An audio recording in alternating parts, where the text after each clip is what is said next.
Quem aqui ainda tem fome e sede de Deus, diga amém. Amém. Então nós vamos ao primeiro livro dos Reis, capítulo de número 19.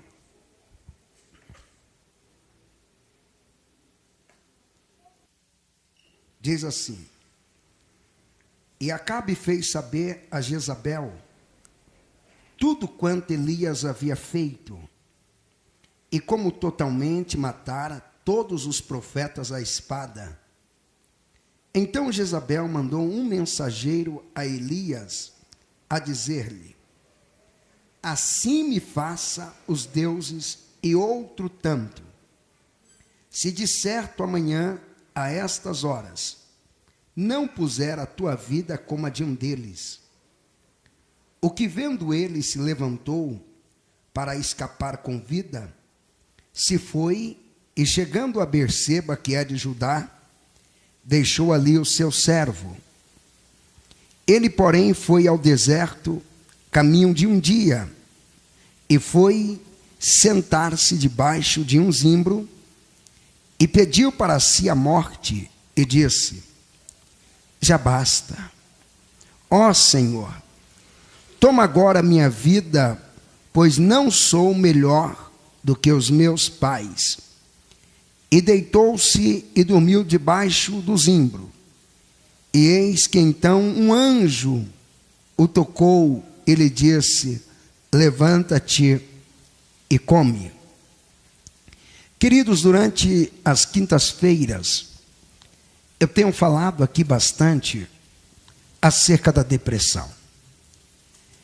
É verdade que eu desconheço alguém que não tenha sido atingido pela depressão, direta ou indiretamente. Porque quando a depressão atinge um filho, isso acaba causando um transtorno e um problema seríssimo na família. Quando a depressão atinge a mamãe, quando a depressão atinge o pai, quando a depressão atinge um amigo, por exemplo, quem aqui fica feliz quando o amigo está em depressão? Quem aqui vai conseguir rir e vibrar, comemorar, percebendo que o amigo está trancado dentro de um quarto e que toda a comunicação que ele usa é só virtual, que só sai do quarto para ir no máximo até o banheiro, e até na hora de comer retira o seu prato, leva para o quarto e lá fica isolado? A depressão tem atingido muitas pessoas. Sem você levar em consideração, que eu não citei ainda, mas eu vou citar agora, o índice de suicídio que tem crescido assustadoramente. Segundo as estatísticas, esse índice já cresceu mais de 700%. Você tem noção do que é isso? Mais de 700% cresce o índice de suicídio. Aquelas coisas que às vezes você via só na televisão, agora está mais perto de nós do que imaginamos. Você ouve histórias de policiais que cometeram suicídio, pastores que se perderam em meio a crises depressivas e também cometeram suicídio. Se ouve história de pessoas que estavam na igreja e acabaram se perdendo em meio à depressão. Tem algumas coisas que eu quero chamar a sua atenção para entender esta noite acerca da depressão. Porque às vezes é normal você encontrar alguém enfrentando a depressão e já vem aquelas linguagens: é frescura. Tem nada, é frescura.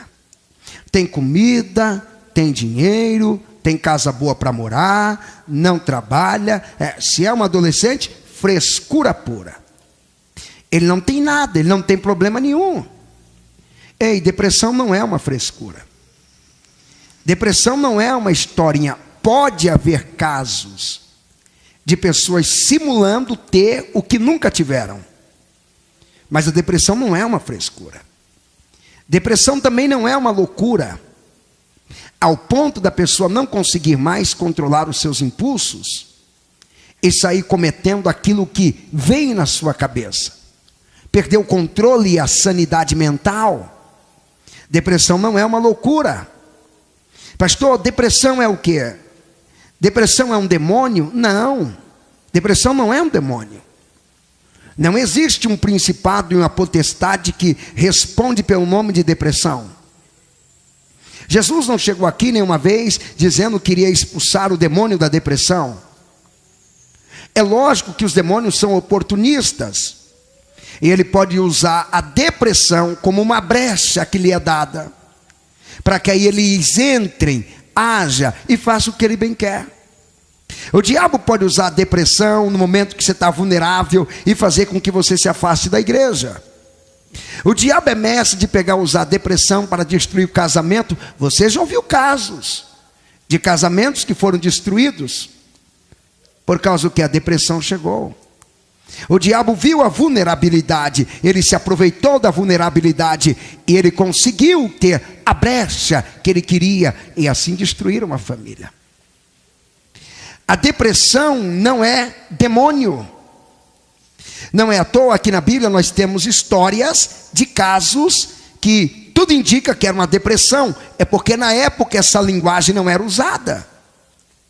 Assim como tem linguagens que nós usamos hoje, que na Bíblia não tem, e são linguagens científicas. Por exemplo, Jesus é chamado em Lucas capítulo 2 de menino. Mas a ciência já não o chamaria de menino hoje. Como se fosse uma criança. Já iria dizer o pré-adolescente. São linguagens. O texto que nós lemos, encontramos a tristeza de Elias. Alguns profissionais da área da mente, psicólogos, eles dizem que Elias enfrentou uma depressão. Alguns apontam que o momento que Jesus estava tão triste no Getsêmani, ao ponto de chorar e sangrar, ele também enfrentava uma depressão. Pastor, então não é o demônio? Não, nem sempre. Mas existem casos que os demônios podem estarem por detrás. Depressão é o que, pastor? Depressão é uma doença, não é uma tristeza. Pastor, eu pensava que a depressão era simplesmente uma tristeza. Não é. Porque a tristeza ela tem a tendência de passar, sim ou não? Passa. Você está triste? Passa. Você chorou as lágrimas do luto de sepultar o ente querido, mas você sabe, vai passar. Você mesmo diz para os amigos, eu vou ficar bem, aguarda, é só um tempo. O depressivo não consegue ter essa perspectiva. Você perdeu o emprego, perdeu a namorada, perdeu o namorado, ou entrou em crise, você diz, eu vou passar, é só uma questão de tempo, para eu me acostumar a ficar sem ele, sem ela, longe da voz dela, longe da voz, é só uma questão de tempo. Depressão, ela é diferente, porque ao invés dela passar, ela vai se intensificando. É por isso que você encontra alguém depressivo hoje, quando você volta outro dia, você percebe que a pessoa está piorando. A depressão vai agindo assim. E o texto que nós lemos aqui hoje, falando sobre o profeta Elias, você encontra esse profeta enfrentando uma tristeza tão grande, que ele carrega em seus lábios palavras, frases, pensamentos que os depressivos carregam. Você vai perceber que o profeta está tão triste que ele desanima e ele diz para Deus, me mata, não dá mais. Se eu acho que eu estou gostando dessa vida de matar os profetas de Baal, confrontar a nação, aonde eu vou passando, alguém vai dizendo, aí ó, perturbador de Israel, esses crentes folgados, não deixa a gente adorar o Baal, olha a luta, olha o transtorno, o peso que vem sobre mim. Eu estou te servindo e fazendo tantas inimizades, e agora a coroa, a rainha quer me matar. E aí eu vou fazer o quê? Ele foge para o deserto. Mas todo profeta andava acompanhado. Assim como na igreja o pastor tem os obreiros que lhe ajudam, os profetas tinham os alunos, os discípulos que andavam com eles. Elias deixa o seu discípulo e ele vai sozinho ao caminho de um dia no deserto. Tudo indica que ele caminhou mais de 10 horas. Ele caminhou, achou um pé de zimbro, ele deita, começa a repensar a vida. Porque quando alguém está em uma crise depressiva, é assim que começa a pensar. A pessoa começa a pegar um ponto da vida. Espera aí. Bom, com 5 anos, meus pais não cuidaram de mim. Aos 7 anos, na escola só bullying. Aos 9 eu lembro que a minha mãe cuidava melhor da minha irmã do que de mim. Aos 10 anos na escola, os professores diziam que era o capeta da sala, o que eu era o problema. Bom, tive uma boa namorada que me deixou. Eu tive uma outra, me deixou. Eu casei, deu errado. Será que vale a pena essa vida? Será que está valendo a pena eu viver assim? Tudo conspira contra mim? Tudo luta para que eu não vá bem, para que eu não avanço? Eu imagino Elias recapitulando a vida. Eu dei minha vida pela causa. A causa de defender o nome de Deus na nação. Eu dei a minha vida pela causa. A causa de defender a honra do Deus que nos tirou da terra do Egito. Olha o que eu estou enfrentando agora. Chega, não dá certo, não quero mais, eu quero morrer. Ele estava enfrentando um momento muito delicado. Talvez eu estou pregando para pessoas aqui esta noite que estão enfrentando momentos e circunstâncias igual Elias. Você já pediu para morrer, não foi só uma vez. Você já até disse que a morte não te quer, porque o tanto que você tenta, nada dá certo. Já tentou se entregar aos vícios, já tentou se acabar, já tentou destruir a própria vida. Você já orou dizendo: Deus, porque o Senhor não me mata? Já teve inveja de pessoas que faleceram e você ficou: porque não fui eu? Porque eu não morri? Você está enfrentando um momento semelhante ao que Elias enfrentava. E hoje, o nome que é dado para isso é depressão. A depressão vem. E quando a depressão vem, ela vai trazendo alguns sinais consigo. E eu quero apresentar alguns deles. Primeira coisa que a depressão vai fazendo, ela altera o seu nível de relacionamento com você mesmo. Quando as pessoas vão entrando em crises depressivas, elas já não se relacionam bem consigo mesmo. Ei, tem gente que chega a um nível tal que não quer mais nem tomar um banho. Chega a um nível tal que não quer colocar uma roupa bonita no corpo. Chega a um nível que não quer cuidar do cabelo. Chega a um nível que não quer nem escovar os dentes. Chega a um nível que tudo que quer é se autodestruir. Chega a um nível que não consegue conversar consigo mesmo. O ser humano tem a necessidade de falar consigo mesmo. E chega o nível do quê? O nível de não cuidar de si próprio. Começa a ter uma visão negativa da sua própria pessoa. Eu nasci para sofrer mesmo. É isso que eu mereço. O que é que foi? Você mandado embora? Eu não merecia ter um emprego mesmo? O que é que foi? Namorado foi embora? Eu não merecia ter um namorado mesmo? O que é que foi? Descobri que eu estou doente? É isso que eu mereço. A depressão altera o relacionamento que a pessoa tem consigo própria. Quando você perceber pessoas que estão se maltratando a si mesma, quando você perceber pessoas que estão direcionando para si própria as palavras mais baixas, chulas, pecaminosas e errôneas, fique atento, porque isso pode estar indicando que a depressão está tomando conta, que a depressão está chegando. Mas a depressão, ela altera os sentimentos. Você acha que um depressivo, ele se sente tão importante? Você acha que um depressivo, ele tem a consciência de que todo mundo quer o seu bem? E de que ele é útil? E que Deus trouxe ele exatamente na década que trouxe, no momento que trouxe, no ano que trouxe, exatamente para um grande propósito? O depressivo não consegue entender isso.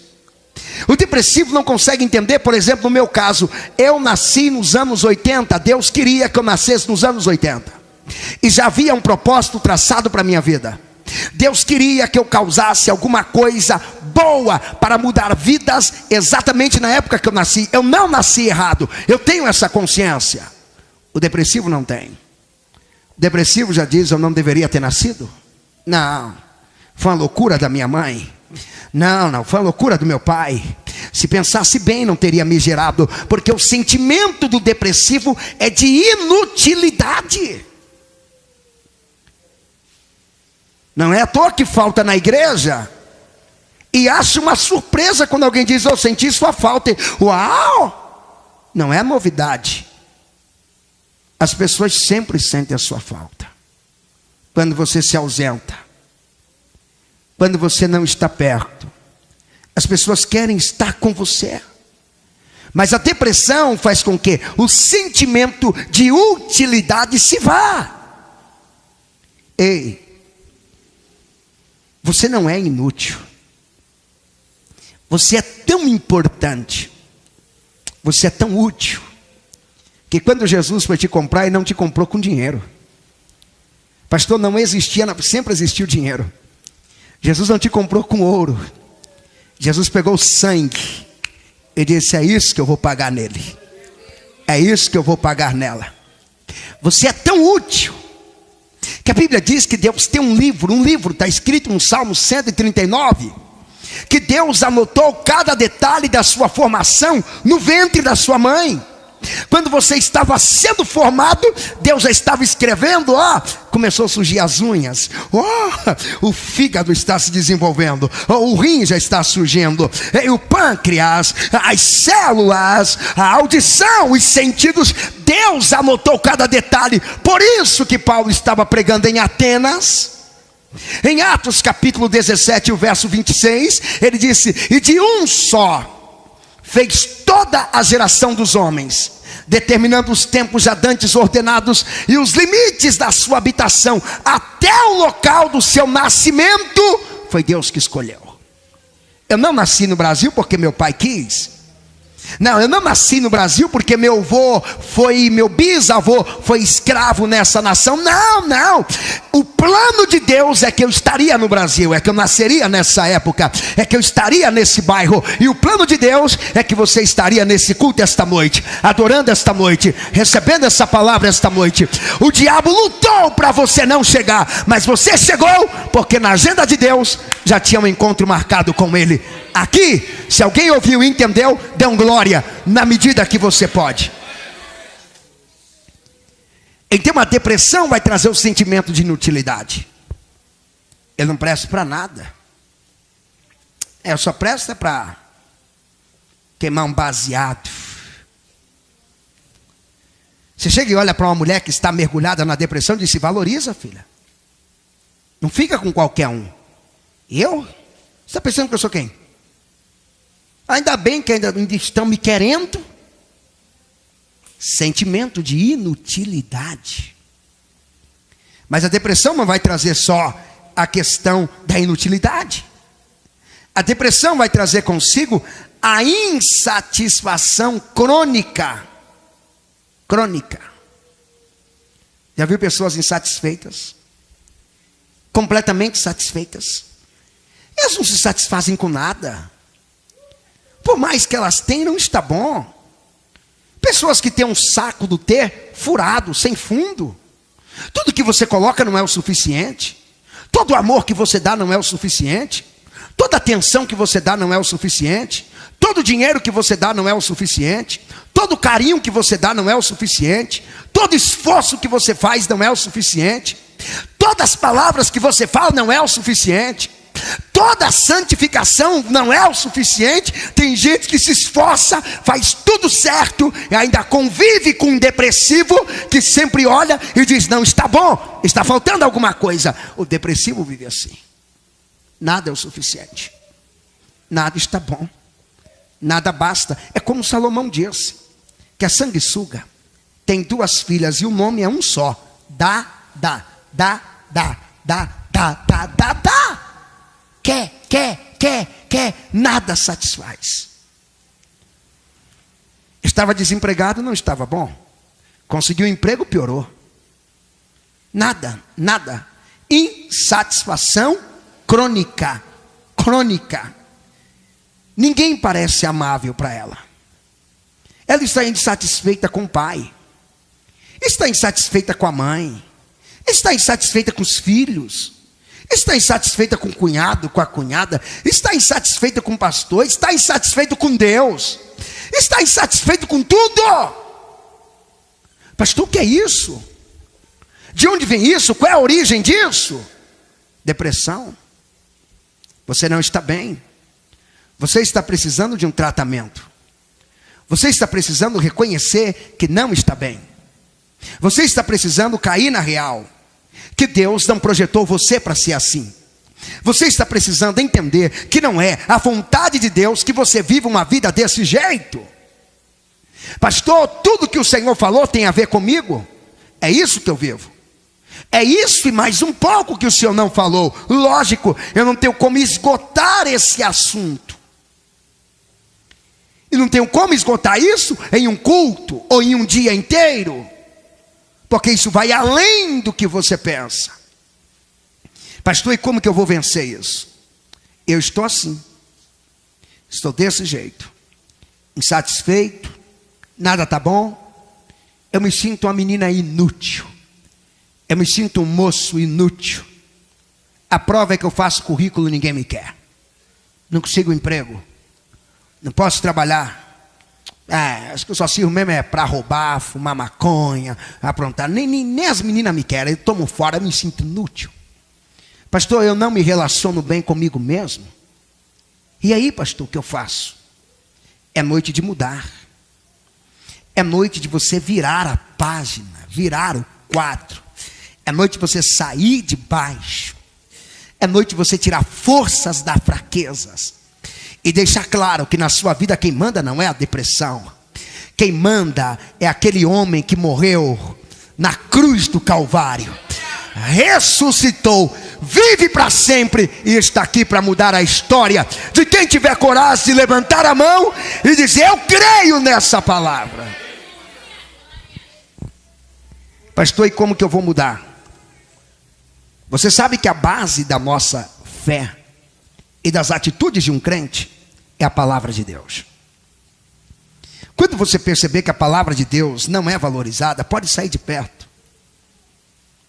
Eu não estou dizendo para você ficar se a igreja for bonita, não. Procure se tem a palavra de Deus lá. Eu não estou dizendo para você procurar uma igreja que o pastor é inteligente, que é sábio, não. Procure uma igreja que tenha a palavra de Deus. Eu não disse para você procurar uma igreja que tenha um cantor que cante bem, que o ministério de louvor seja uma potência. Procure uma igreja onde o ministério do louvor louve a palavra de Deus, exalte a palavra de Deus e coloque a palavra de Deus acima de tudo. É a palavra. E é na palavra de Deus que nós vamos encontrar o que precisamos para vencer depressões, angústias, mágoas, todas as sortes de problemas. Essa palavra de Deus, ela é o seu manual de funcionamento. Você percebe que quando você compra um carro zero, ou até mesmo usado de alguém que o conserva bem, dentro do carro vem um livro. Aquele livro divide todos os sistemas que operam para funcionar o carro. Aquele livro explica tudo. E é com base naquele livro que os proprietários de carros inteligentes conseguem se afastar dos mecânicos mau caráter e incompetentes. Porque ele leu o livro. E o livro está falando. Tem coisa que nem precisa dar problema. O livro já está dizendo que com tantos 1000 quilômetros tem que trocar tal ferramenta. Tem que trocar tal peça. Com tantos 1000 quilômetros você tem que fazer a revisão tal. O manual de funcionamento. Você está achando que quando Deus criou o ser humano, Deus soltou ele ao léu? Não. Primeira coisa que Deus fez foi colocar uma lei dentro do homem. Escute isso. Deus colocou uma lei dentro do ser humano. Ninguém precisou estudar para saber que xingar o próximo é errado. Já estava escrito dentro dele. A lei social Deus plantou dentro do ser humano. Qualquer lugar do planeta que você for, a agressão é um crime social. Não precisa ter a nossa Constituição. Deus escreveu essa lei dentro do homem. E Deus organizou um manual que agora ficou tão compacto que cabe dentro de um aparelho de um celular. E o manual tem 66 livros. E o manual chama-se Bíblia Sagrada. Você quer saber por que tem praga no mundo? Leia a Bíblia. Quer saber por que tem criminalidade? Leia a Bíblia. Quer saber por que os governos corruptos ainda são escolhidos? Leia a Bíblia. Quer saber por que alguém caiu? Leia a Bíblia. Quer saber por que tem gente prosperando? Leia a Bíblia. Quer saber por que o diabo age em muitos lugares? Leia a Bíblia. Quer saber por que Deus reina? Leia a Bíblia. A Bíblia é o manual. E é lendo a Bíblia que nós temos alguns princípios. Primeira coisa que você vai precisar fazer: quer vencer a depressão? Regozije-se. Isso é uma ordem de Deus. Não é murmure e fique triste. Vontade de matar um hoje. Não. Regozijai-vos. E outra vez vos digo: regozijai-vos. É a palavra de Deus que está ensinando. Filipenses capítulo 4, verso 4. Regozijai-vos. Ei, acorde glorificando. Cante. Cante quando acordar. Leia um texto bíblico quando acordar. Carregue alguns aqui na sua mente já. Pastor, que texto? Você quer que eu te fale alguns? Tem tantos. Você quer que eu te fale? Que aquele que habita no esconderijo do Altíssimo, a sombra do Onipotente descansará. Você quer que eu cite mais um? Ainda que eu andasse pelo vale da sombra da morte, não temeria mal algum, porque tu estás comigo. Você quer que eu cite mais um para você? E eu estarei convosco todos os dias, até a consumação dos séculos. Regozija! Acorde. Regozijando. Você sabe essa mania que as pessoas têm de murmurar?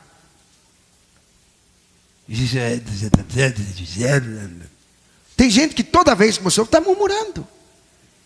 Regozija. Tem alguém, quando perceber que você está acordado, você está dizendo: mas todas essas coisas, sou mais que vencedor, sou mais que vencedor. A vitória já é minha. Jesus já conquistou lá na cruz. Pelas suas pisaduras nós somos sarados. Eu creio na palavra, eu creio no... Alguém, você é doido? Não. Eu estou regozijando na minha alma, declarando a palavra de Deus para mim. Eu estou declarando, portanto agora nenhuma condenação há para aqueles que estão em Cristo Jesus. É nele que eu estou, e o diabo não pode me condenar. Regozija. Pastor, e depois de regozijar, para mim fazer o quê? Seja grato. Eu já dei vários exemplos aqui de gratidão. Grato. Pastor, você é grato pelo quê? Pelo que você tem. Eu tenho o quê? Essa voz que você usa para falar, você tem. Esse corpo que carrega uma alma tão chata igual a sua, agradeça. Seja grato.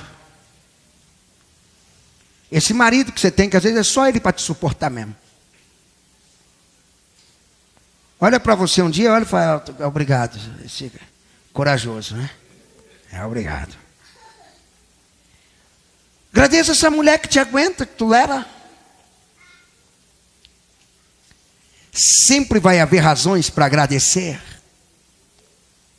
Pastor, mas o que eu tenho não é o suficiente. Mas o segredo é a gratidão. Pastor, mas o que eu tenho é pouco. Agradeça pelo pouco. Pastor, mas eu estou desempregado. Agradeça pelo tempo que você trabalhou.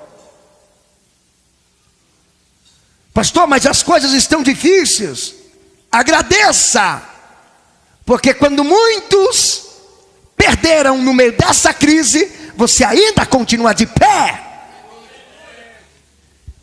Olhe e veja quantos que nessa crise foram para a bebedeira e você continua firmado na palavra. Olha quantos que entregaram os pontos e você acorda todo dia animado, pronto para lutar. E mesmo quando não tem ânimo, ainda assim você luta. Levanta a tua mão bem alta e dá uma glória de gratidão para Deus. Seja grato. Eu já dei um exemplo aqui de como Jesus agia. Você vai lembrar que eles estavam com muita fome. Estava com muita o quê? Você já viu que tem pessoas que quando estão com fome, dói a cabeça. Rapaz, que você pensa, né? Eu não almocei, passou do meio-dia. Está com fome, não tem paz, não tem. Ele já estava com fome há muito tempo. E Jesus lá no meio. Jesus era tão grato que em Mateus capítulo 4, Lucas capítulo 4, ele enfrentou o diabo com 40 dias sem comer. E o texto diz, ele tinha fome e não estava estressado. Ele tinha fome, não estava revoltado. Ele tinha fome e não estava xingando. Ele tinha fome e não estava dizendo, eu sou um problema. Não. As atitudes dele em Mateus 4 deixa claro que ele estava grato a Deus. E você vai lembrar que quando ele está com a multidão no deserto, e o dinheiro não era o suficiente para comprar os pães, ou para comprar outros cereais, farinha, churrasco, asa, tinha que sacrificar um rebanho para sustentar 5.000 homens, fora as mulheres e as crianças. Lhe deram 5 pães e 2 peixes. Vamos lá para você ficar ligado. Quantos pães eu disse? Quantos peixes? 2 peixes. Jesus poderia ter pego, se ele fosse ingrato como muitos, que pega o salário que recebe, 2.000, 3.000, essa miséria não dá para nada, essa desgraça, esses políticos ladrão, olha o que eu ganho, olha o que eu tenho, eita praga, e dinheiro ruim, eita coisa, dá vontade de dar um chute de dinheiro, dá vontade de parar. Jesus pega 5 pães e 2 peixes, levanta em direção aos céus, e ele começa a orar e deixa a multidão doida. Obrigado, Pai, obrigado, porque nós temos 5.000 pessoas, e o Senhor proveu para nós 5 pães e 2 peixes. Obrigado, obrigado porque o Senhor cuida de nós. Obrigado porque o Senhor mandou o suficiente.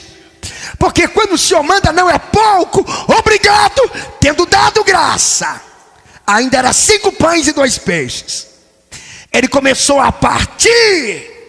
Eu acho que cada vez que tirava um pedaço do peixe, nascia outro. Cada vez que tirava um pedaço de pão, chegava outro. E vai tirando, e vai tirando. Ele partiu e deu o suficiente que sobrou. Ei, está na crise de graças.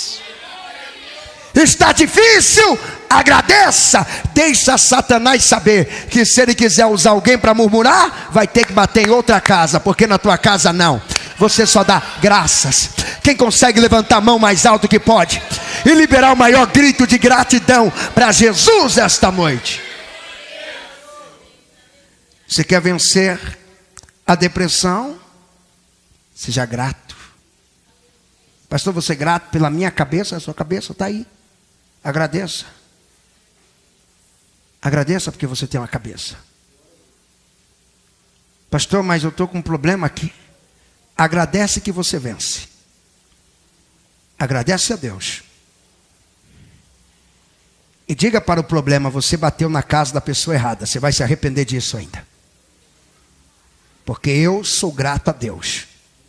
E como eu sou grato, você não pode permanecer. Porque o mal, ele avança onde não há gratidão. Mães ingratas sempre terão filhos na cadeia. Pessoas ingratas sempre estarão sozinhas, mesmo vivendo em meio a 7 bilhões de pessoas. Pessoas ingratas sempre estarão desempregadas, mesmo no melhor momento de economia de um país. Pessoas gratas, a crise pode ser como for, sempre vai viver a provisão de Deus. Olha para alguém e pergunta: você já agradeceu hoje?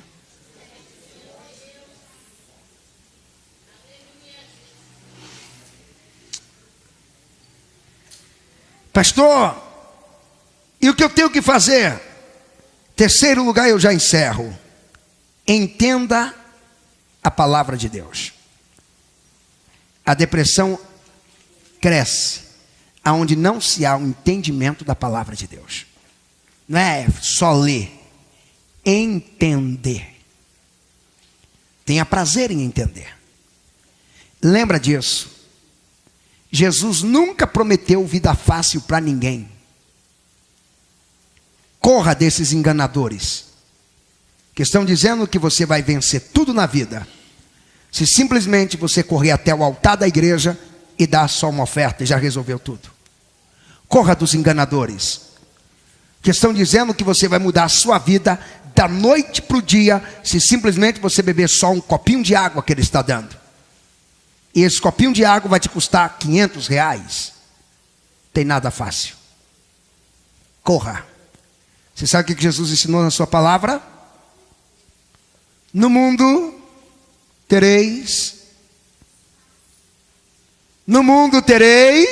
aflições. É isso que vocês vão ter no mundo. Fique esperando.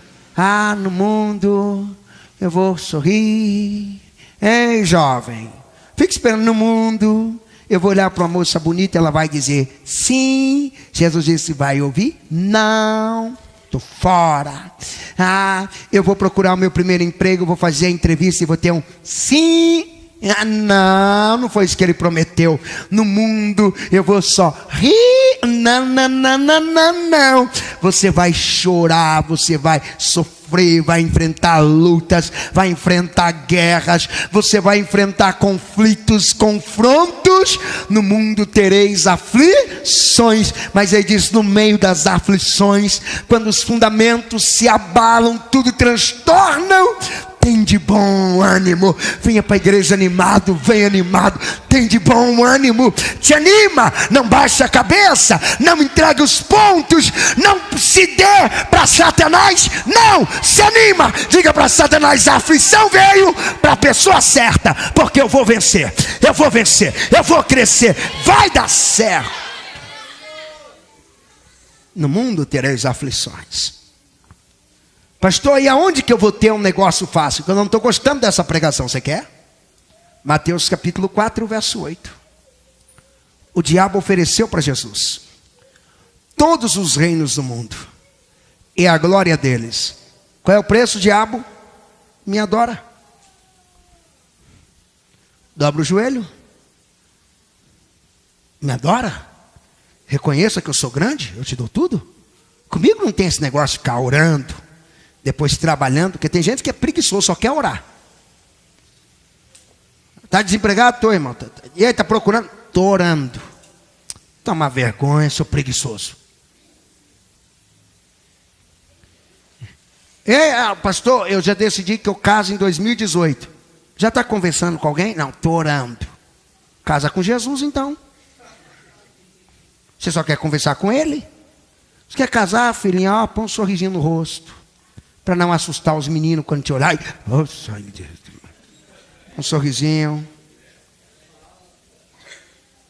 Quando alguém te der uma olhada assim, você dá uma disfarçadinha. Vai atrás do histórico do fulano. Pergunta se é gente boa. Senão, quando ele der a segunda olhada, descobriu que é gente boa, você já pode dar uma olhadinha também.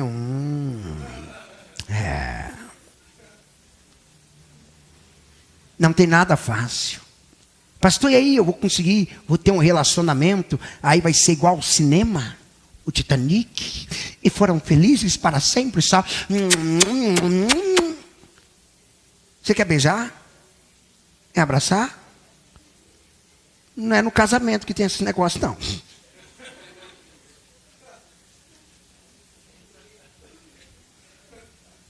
Não, pastor, eu quero viver assim. É no casamento? Você tem que saber interpretar as coisas. Escute isso. No mundo tereis aflições, mas tende bom ânimo. O diabo estava oferecendo para Jesus todas as riquezas a troco de uma adoração. Olhe para mim e eu encerro. A vida é para quem tem coragem. A vida não é para jovem frouxo. Vou rasgar o verbo, não é para jovem frouxo. Que quando alguma coisa dá errada, eu vou fumar mesmo, eu vou. Você é um frouxo, rapaz. Você é um frouxo. A vida não é para frouxo. A vida é para aquele que deu errado. Ele para e diz, na próxima dá certo. Se na próxima não der, ele volta, observa porque não deu certo, e ele tenta o certo de novo. Ele só olha para quem deu certo. Ele só olha para quem fez o certo. Ele só segue modelos que deram certo. Os heróis desse jovem não são esses heróis drogados, sem vergonha, prostituto que a televisão apresenta. Os heróis dele são pessoas como o Cristo que venceu. Os heróis deles são pessoas como o Paulo que deu a vida pelo bem. Os heróis deles são pessoas que lutaram e mudaram uma nação. São pessoas que lutaram e viram vidas transformadas. Ei, não vai ser fácil, mas vai valer a pena. O diabo sempre vai oferecer alguma coisa fácil. Você quer namorar? A menininha é fácil? Chuta que é laço. Não tem dificuldade nenhuma? Foi tão facinho você chegar perto? Isso é laço. Ô pastor, o senhor está falando, é laço, chuta. Já vai orando dizendo, queima Jesus, queima que essa aí não serve. Pastor, como que tem que ser?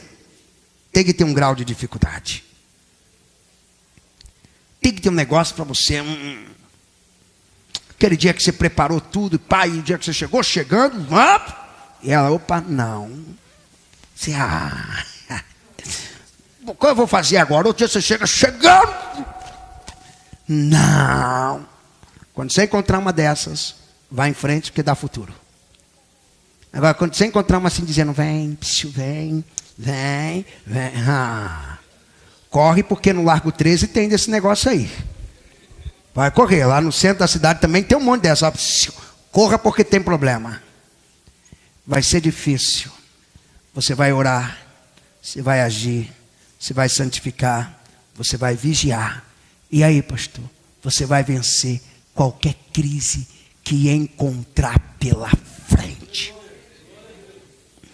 Eu vou repetir porque só 2 pessoas entenderam. Você vai consagrar, vai entender a palavra de Deus, vai jejuar e vai vencer qualquer crise que vier pela frente. Você vai ficar de pé, espera só um pouquinho. Nós vamos orar. Se você não está enfrentando nenhum momento de depressão, mas conhece alguém que está, você vai usar algo chamado compaixão. Eu disse o quê? Pastor, o que é a compaixão? É assumir o lugar do doente. Imagine que quem está dentro do quarto é você hoje, não aquela pessoa, e comece a orar por ela. Imagina que quem está enfrentando as lutas é você, e você vai começar a orar por essa pessoa. Sabe por quê? Vai ter uma cura muito grande de Deus para a alma. Eu estou repetindo mais uma vez. Vai ter uma provisão muito grande de Deus sobre a tua vida. Ninguém vai sair daqui para beber, para fumar. Ninguém vai sair daqui pensando em tirar a própria vida ou pensando que já deveria ter morrido. Você está vivo Porque Deus disse que a sua missão ainda não acabou. Deus te deu tantos livramentos, acha que foi à toa? É porque você tem muita coisa para realizar ainda. Levanta o teu dedo, aponta para alguém e diga: você não pode morrer. Fala: tem muita lenha para queimar, rapaz. E isso fala: tem muitos gigantes para você derrubar. Tem muitas conquistas para a tua vida. Quem crê no que falou e no que ouviu, dá um grito do tamanho da vitória que vai receber de Deus. Então fica de pé.